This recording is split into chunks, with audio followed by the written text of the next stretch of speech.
I hardly know what to tell you about the next half hour, except that it has been reported as true by those to whom it happened.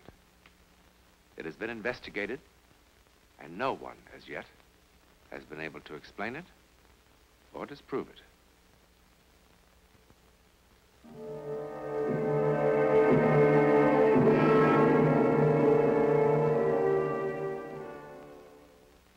Only a very few moments ago, this was the scene of a tense human drama, played for very high stakes indeed. A man's life. A jury has just determined that Paul Marlin did not murder his wife. Thus, a sensational murder trial comes to an end. But sometimes, the end is also the beginning. Perhaps if Paul Marlin could have known what lay ahead, he would have preferred being found guilty.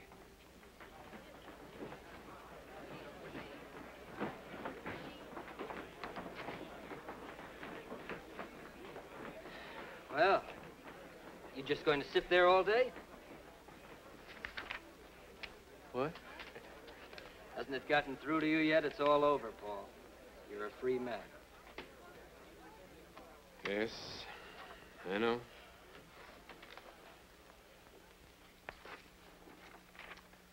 Such enthusiasm. It's not that I expect thanks, Paul. Nobody who charges the kind of fees I do should expect gratitude, too. But I had an idea that you might at least feel relieved. Dan, I'm sorry. I'm just so bone-tired I can hardly feel anything. I didn't even remember to thank you. No, I am relieved, and I'm very grateful, too. You were just wonderful. I'm lucky I had you for my attorney. It's easy to be marvelous when your client is innocent.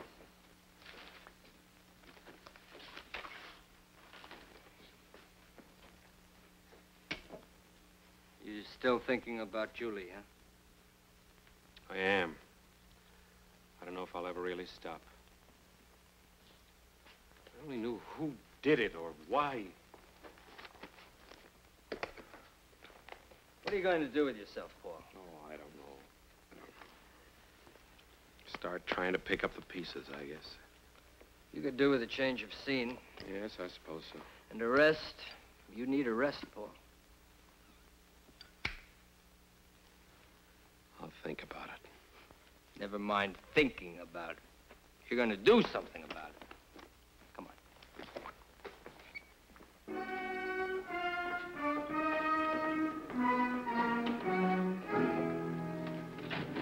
Hey, Marlin. My paper would like to know how you feel about being let off. Being let off? Okay. Being found not guilty. Pretty silly question, isn't it? How do you think he feels? Why don't you let your client answer, Counselor? Well, you've gone so far out of your way to twist and distort everything I've said since my wife's death, I see no point in even trying. How about you, Counselor? Do you want me to print no comment also? Or do you have anything to say about the very peculiar shortage of prosecution evidence and witnesses? Not even the district attorney can produce what doesn't exist, Ferris. Is that why the murdered woman's family wasn't even called to testify? Or did you and the DA decide they didn't belong at your private little trial? Now look, Ferris. You know perfectly well I tried to reach a brother in New Zealand. Sure you did. Tried real hard. Yes, we did, but communications to the backcountry of New Zealand are practically non-existent. Uh-huh. Besides, it wouldn't have possibly contributed anything relevant. And you know that, of course, without even asking him. Look, Ferris, what are you trying to build? The trial's over. Your paper got a lot of circulation out of it. Now, why don't you find someone else to pick on? It's just that I believe, along with a lot of people in this town, that Marlin killed his wife in cold blood. Now, wait a minute, For Ferris. money. I'm getting sick and tired And it goes of me this. to see him walking away scot-free. Now, look!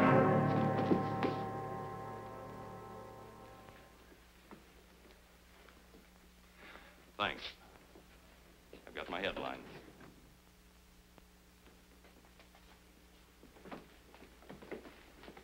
Paul, come on. I want to talk to you. I walked right into his trap. You know your nerves are on edge. All you needed was a push. Look, Dan. No, Now, I wait a want... minute, please.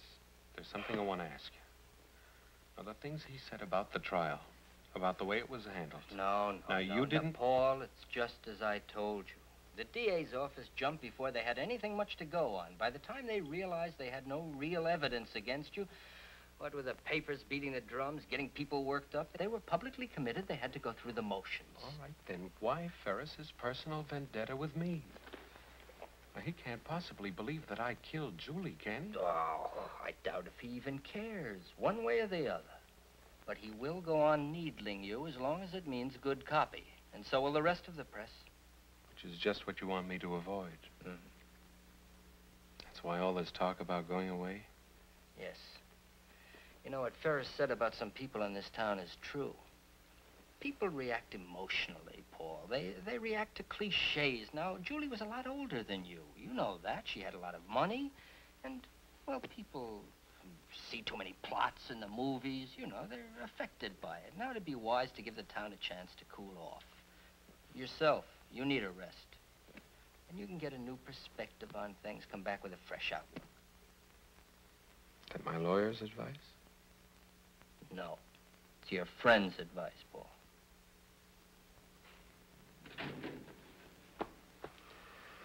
Okay, Dan. All right.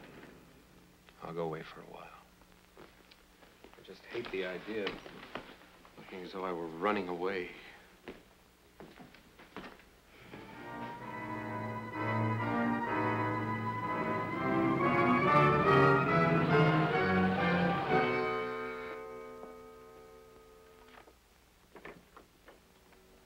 Mrs. Wyckoff? Yes. Hello. I'm Paul Merwin. I recognize you, Mr. Martin. The hotel phoned. All I have left is a third-floor rear. I'm sure that'll be quite fine, thank you. Well, it'll have to be. This is our season. Yes, so I understand. I'm sure you'll be quite comfortable. Guess I'm lucky to get anything at all.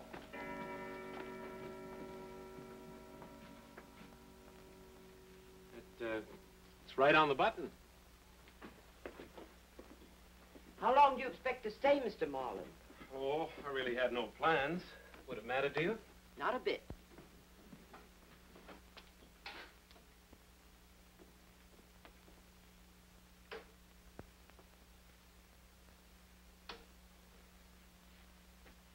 Well? Oh, yes, this'll be fine. Thank you very much. That'll be $6 a night. Oh. When you leave, I'll have the trunks moved tomorrow. Well, they're no trouble.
Help you?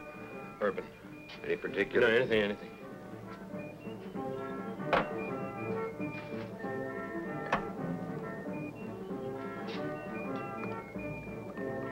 Water or soda?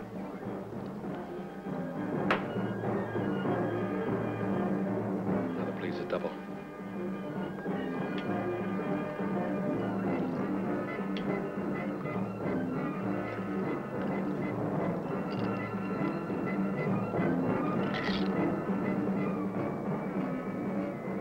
$1.50.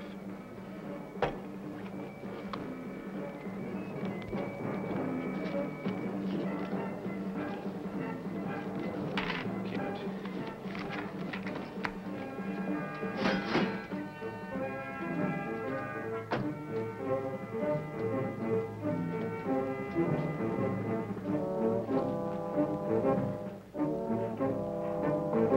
Can I have another? A little water in it this time, please.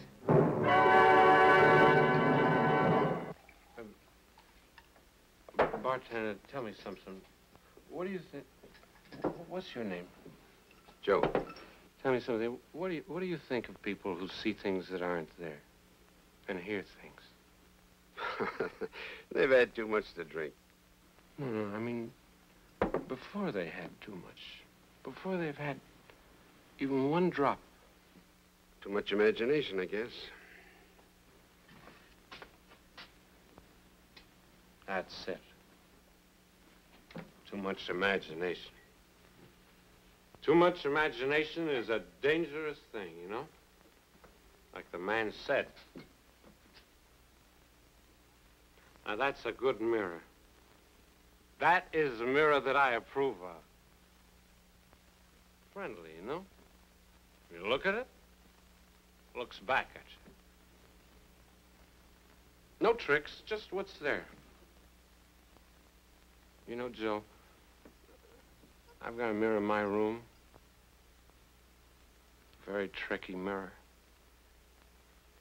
Everything, the whole place is tricky. You can't trust it. I mean, sounds and things that aren't even there. The clock striking the wrong time. Dogs howling like they're supposed to do when somebody dies. Thunder, wind, and lightning after. And you know there was no thunder or lightning tonight. Man came in with a German Luger pistol, and he shot me. Sure. And I didn't even know him. I never saw him before in my life. And I was wide awake. I mean, it's not like a dream. I was wide awake.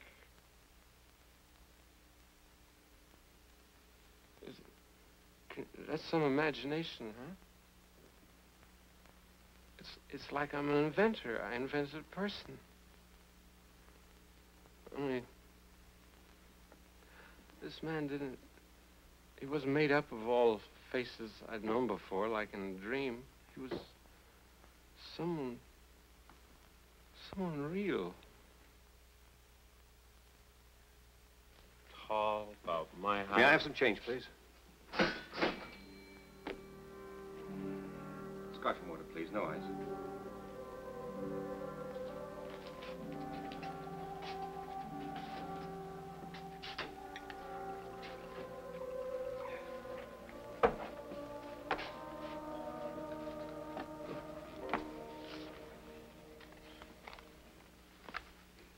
What's this supposed to be?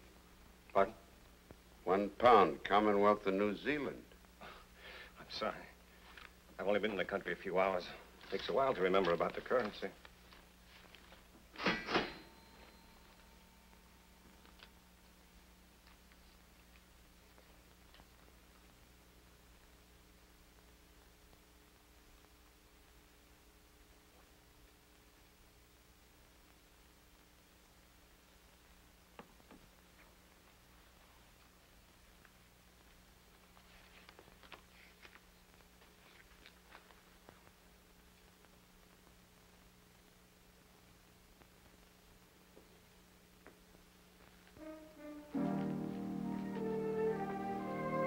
I beg your pardon, but...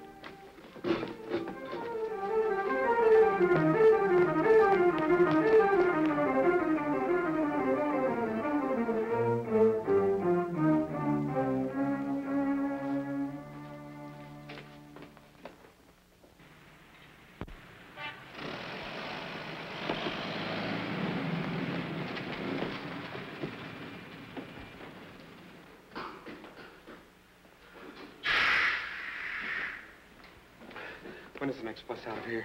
To where? Anywhere. Well, there's one at 2:05 to San Francisco. Or San Francisco. 4:50. Put your luggage on the ramp. The driver will pick it up when he gets here. Huh? Your luggage. Put it on the ramp. Oh, no, I don't have any luggage, thanks.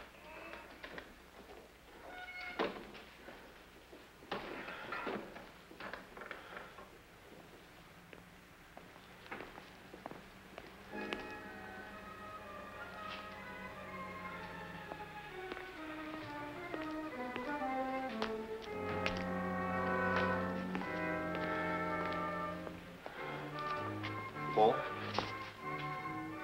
What do you want? I'm Roger Wiley. Roger Wiley, you are Paul Marlin, aren't you?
What is it?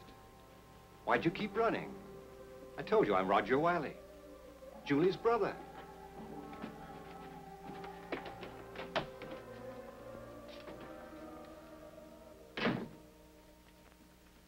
Aren't you well? Shall I call a doctor?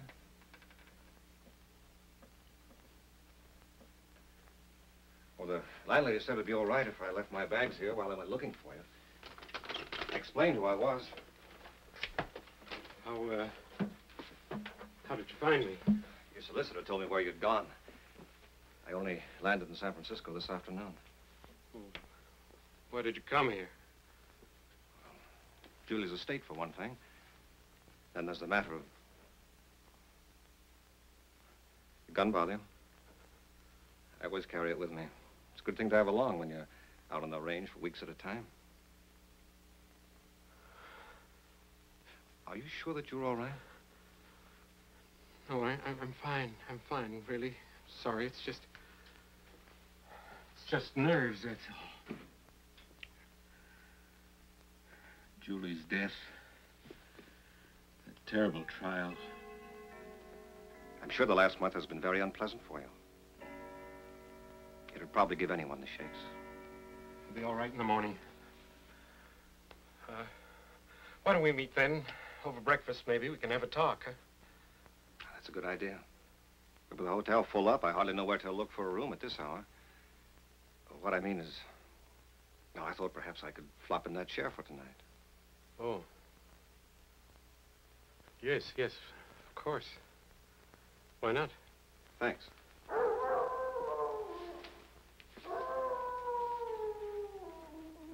You were saying there was another reason why you came? Oh, yes. I've been out on the range rounding up some beef for shipment. I got back, I found this letter from Julie waiting for me, along with a notification from the court about the trial and all. Julie wrote this the day before she was killed.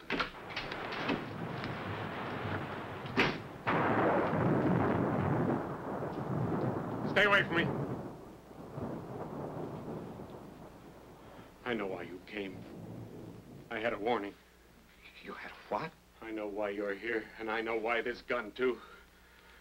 I saw it all happen. Well, I don't know what you're babbling about. You're here to kill me. You read the newspapers, didn't you? You believe what they said, that I killed her, don't you?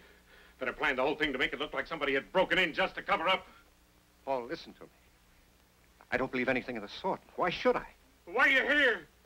She told you everything in that letter. Paul. She knew everything right from the start, didn't she? I never fooled her, not for 1 minute, I'll bet. Paul, give me the gun. No. You don't realize what you're doing. No, I tell you! I waited too long. I've planned all this too carefully to have it all blow up my face now. I am her heir! I am her sole heir! You killed her. Yes!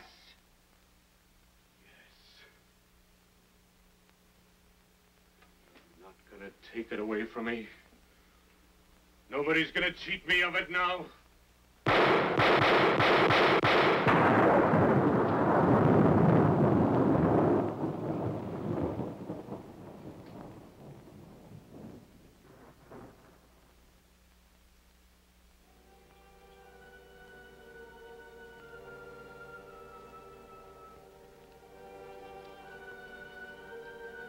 Dearest Roger, I only hope and pray you will believe that the last 6 months have been the happiest of my life.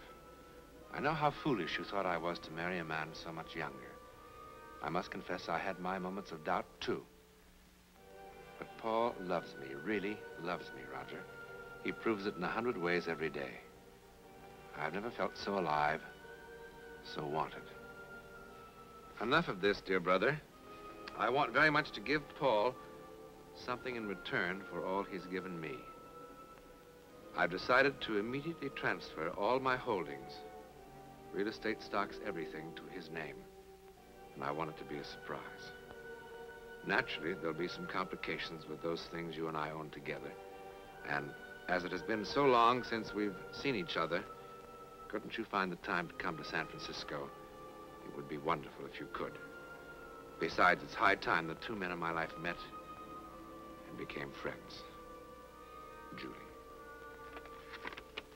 Paul Marlin went to the gas chamber insisting that he was the victim of an hallucination that drove him to murder. The only witness he had to support his plea was the bartender. But then bartenders hear so many strange things, don't they?